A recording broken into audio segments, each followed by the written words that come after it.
suman yung balinghoy or kanin? Okay. May malaki kasi bibili daw muna kami ng suman. Yan po mga kapatid. Yan, so nandito po tayo ngayon sa Nara.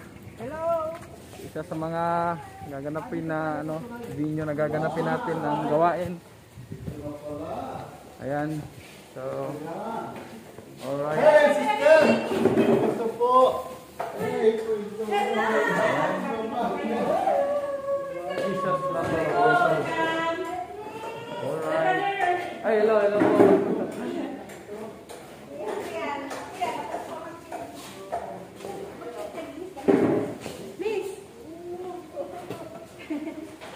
Ito ang ating Hello po. itong speaker ng Pastor Metsara. Alright. gamit na gamit mo sa gawain ng Panginoon. Okay, Pastor Metsara yan.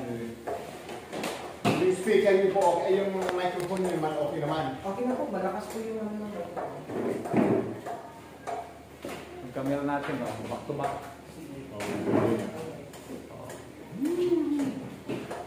Alright. So, Nara ito na, Nara. Nara, ang tubuhan, Nara. Hello. Kumali pasok po. Get this. Ito. Kasi yung tatlong chikiping mo po.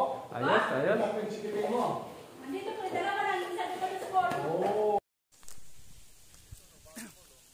Anong pangalan dito? Crystal Paradise po. Crystal Paradise ng Nara, ano?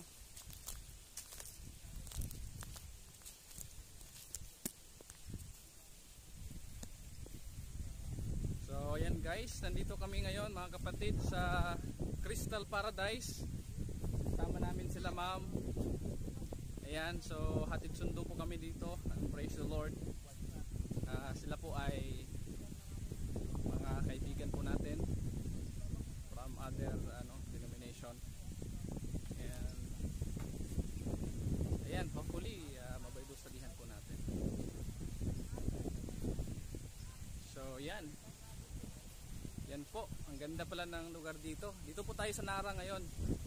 Nara Crystal Paradise. So habang di pa po magsisimula ang ating mission, ayan, so pinapasyal po muna nila tayo dito para isa po ito sa mga pasyalan po dito na magandang yung mga mahilig po sa beach,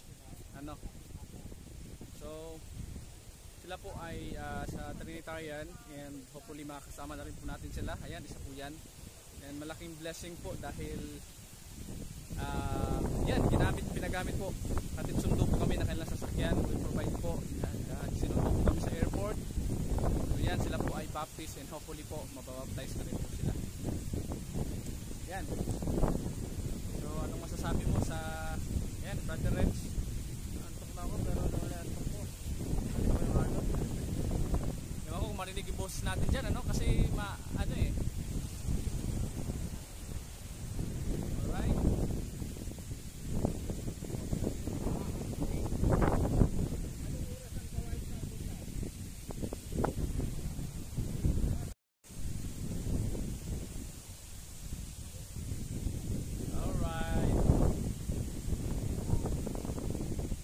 Yun po mga kapatid.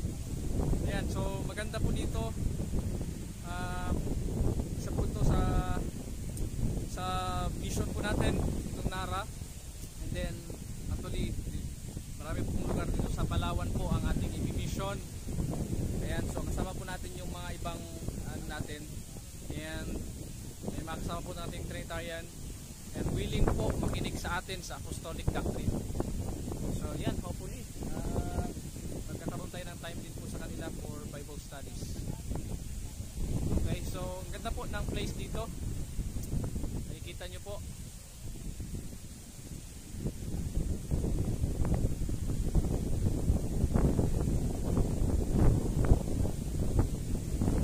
Alright. Medyo mahangin nga lang, hindi ko nadala yung ko. Pero ayan, balag po tayo later.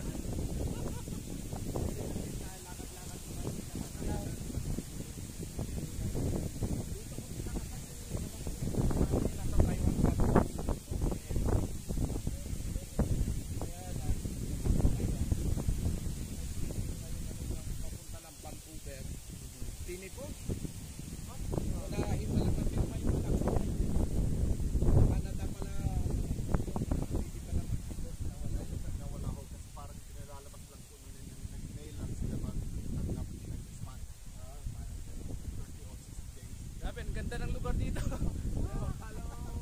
Crystal Paradise Resort. Para tayong may... namin na yung aming missionary. Yan. Brother Eric. Para tayong may drone, no? Oo.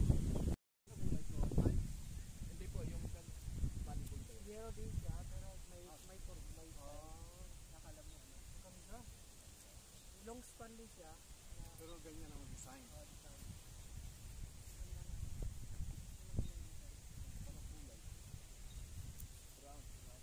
One yan po, between natin yan, kaya lang green.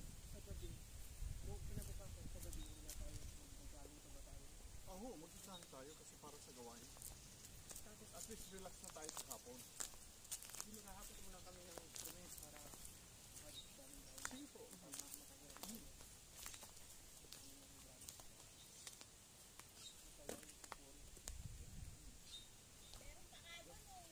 Alright. Let's go. Okay na. Ganda. Swimming pool dyan. Ganda ng ano, ganda ng view. Di para mag-view ba nila sana? Sige, next time na lang. Oo.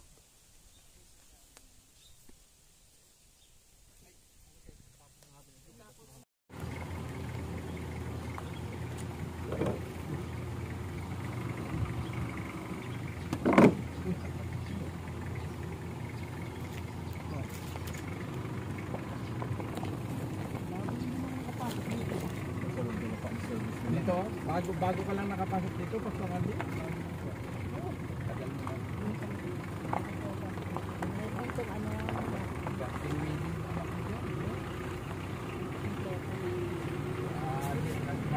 Ano po yung napangasawa Taiwanese? Hindi naman po, taga Iloilo, Pilipino rin. Pilipino. Pagtrabaho niya sa Taiwan ng matagal.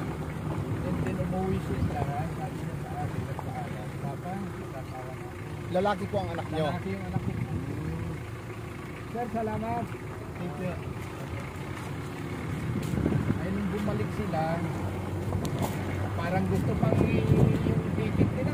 Kahit, umalis ka na aeroplano. Tawag na ng tawag. Sila na lang. Siguro nabibig sa pulot gata. Ay, Grabe naman yun, kakakasal lang eh. kakakasal lang po, mga around less than 2 weeks. Ano? Yun, nagsiselos. No. We'll